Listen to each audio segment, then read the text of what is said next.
Hi guys, this is Shayna over at yumiyarns.com, and today in our tutorial I wanted to go over ways to fix it if you lose at Yarn Chicken, like I did here. So what is Yarn Chicken? I know it's a common phrase that's thrown around and it's not necessarily explained very well.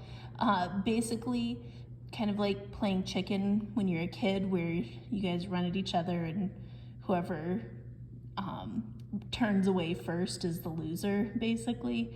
It's kind of a dumb game, but basically you're racing to see, are you gonna win or is the yarn gonna win? Like, are you gonna finish your project or are you gonna run out of yarn first, is what Yarn Chicken means. And sometimes there are ways to tell if you're gonna win. There are also ways to find out if you're gonna lose and kind of plan for that. This happens to be part of an advent kit. And one of the other things I wanted to talk about is with advent kits, because it's mini skeins and a lot of times pattern designers who design for advent kits try to get where you use as much of the mini skein as possible. We still try to figure in a buffer, but because everybody's gauge is different and a lot of times people are just excited and they cast on and they don't swatch, and sometimes mini skeins are different. You know, they're all generally either 10 or 20 grams for the minis, but sometimes the yardage can be slightly off, and that can be because the yarn weights are slightly different. So there's a lot of reasons why you might run out of yarn in an advent kit. And it's not something to get worried about or frustrated with or anything like that. There are ways to fix it and to compensate for it. And just know that the people who are putting the kits together do their very best to make sure that you have everything you need to succeed. But just like any crafting project, it's being handmade, so things can change depending on how things are being used, how the person knitting the project knits. Some knitting styles actually use slightly more yarn than other knitting styles. It just kind of, there's a lot of variables, and as designers and yarn dyers and kit makers and stuff, we do our best to try and make sure that the knitter is going to be successful, but sometimes it happens where the things just don't work out in our favor. And we kind of just have to figure out ways to work with it. And that's where I wanted to do this tutorial now while we're finishing up the Pride and Prejudice knit along. This is the First Impressions shawl, and it's the Pride and Prejudice surprise box from Merino e Vino.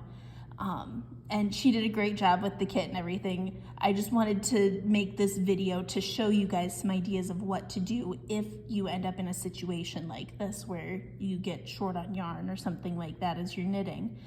Because literally every advent kit that I've ever bought, or any mini skein kit that I've ever bought, there's always been some point in the pattern, my patterns, not my patterns, doesn't matter, where I'm off and I'm short on a skein. And like I said, there's a lot of different reasons.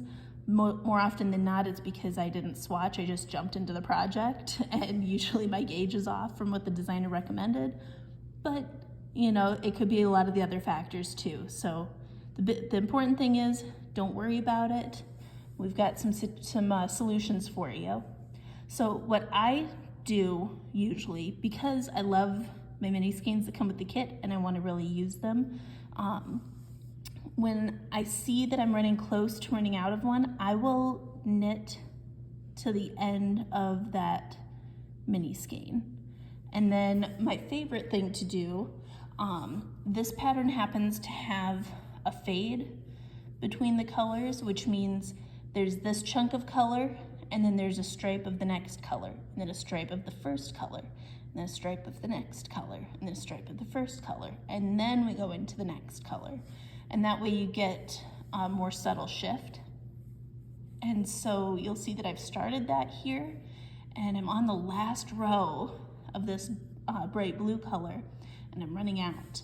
So what I did, I had some other skeins left from this kit that I'd used earlier on in the pattern that were a very close shade of blue to this one. So like this one, it's slightly lighter, but it's close enough that that one row that I have left, nobody's gonna be able to tell the difference between this and that. So what I'm going to do is I'm gonna take the end of my ball here, and oops, you can see I've got my little string for the next row. I'm gonna take my tail, I'm gonna take my new yarn, and lay them side by side. So this is the new yarn, this is the old yarn. The old yarn, the tail is going to my left. The new yarn, the tail is going to my right. And I'm going to take, and I've got a whole separate tutorial on my site for making a magic ball and a magic knot, so I can link that below. But you take the tail from the new one, wrap it underneath the string from the old one, make a loop by crossing it over. Oops. It's a lot harder to do on camera than you would imagine. There we go. Pull it right through the loop. You're basically just making a simple knot around this yarn, the old yarn, with the new tail, so that the tail is going to the right. And now we're going to take our tail from the old yarn, do the exact same thing around the new yarn. So we've got our tail from the old yarn underneath the new yarn. We're going to bring it over and through. So see how we've got it crossed over top of the old and the string from the new, or over top of the new and the string from the old. And then put it right through the loop, pull it tight. So you've got 2 knots, and we're going to pull them together just like that. And you don't want to tighten it so much that it breaks, but you definitely want to tighten it up a bit, because essentially you're just sliding them against each other and creating this little knot here. Now, I was not intelligent and left my scissors at home, so I don't have them because I'm filming this elsewhere. But what I would typically do at this point is cut the tails about right there. You want to leave a little bit of, just a little bit of string at the end of the tails. You don't want to cut it right next to the knots because they'll come undone. But if you leave just a little bit of tail, it won't be shown in the knitted fabric, but you're good to go, and you can just knit right across that knot. I know some people think that that'll mess up your fabric, but it won't, I promise. Nobody is going to notice your magic knot in your shawl, just like they're not going to notice that you finished the last row with a slightly different shade of blue.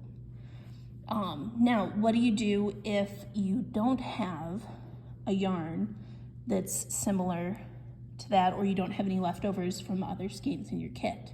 One, you can go through your stash, see if you have anything similar in your stash that would work. Or if you have any leftovers, you could even ask your friends if they have any leftovers that might work. That's always a solution, because it's always nice to use up those scraps anyways. But you know, don't forget that you can pull other yarns. It can be like, this is a fingering weight.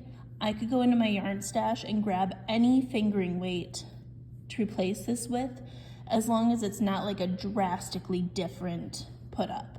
So like, since this is a basic sock yarn, I wouldn't grab like a mohair blend that has like a big poofy halo around it. I would want something that's got kind of a similar look to the yarn.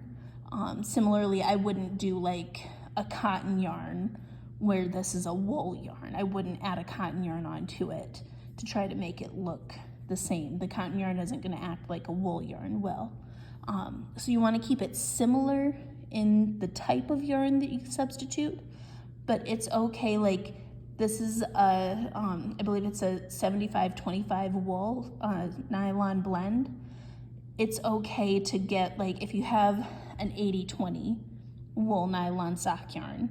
If you have a single, it might have a slightly different dye style from a sock yarn that's plied, like if you have a single ply. But if it's just for one row like that, a single ply isn't going to stick out like a sore thumb like it would if you were knitting this entire chunk in a single ply and the rest of the shawl was in a 4-ply. Hopefully that makes sense. Basically just try to find something that's kind of similar to what you're already using. And like I said, be sure to check with friends if you don't have a large stash of your own, or if you don't have many scraps. Check and see if any of your knitting buddies have anything that might work that they'd be willing to share with you. More often than not, other crafters are going to be very excited to be able to help you finish your project. You can also go online and ask there. Sometimes people are willing to sell extra skeins or leftover bits or things like that if you're really looking to finish off a project and it's like a discontinued yarn or something like that. So that's an idea also. And then, let's see, I can't remember what my last point was. If I remember it, I'll put it in the notes down below in the description. But hopefully this has been helpful to you guys. Just keep in mind that if you do run out, don't worry about it. It's not the end of the world. There's always a solution and you'll figure it out. It's just knitting. It's supposed to be a fun craft. And I hope you guys are enjoying your shawls if you're knitting along with us for this mystery knit along. I hope this helps you have a more calm, relaxed crafting time. And I hope you guys have a wonderful week. I will see you next week with another tutorial. Thanks. Have a great day. Bye.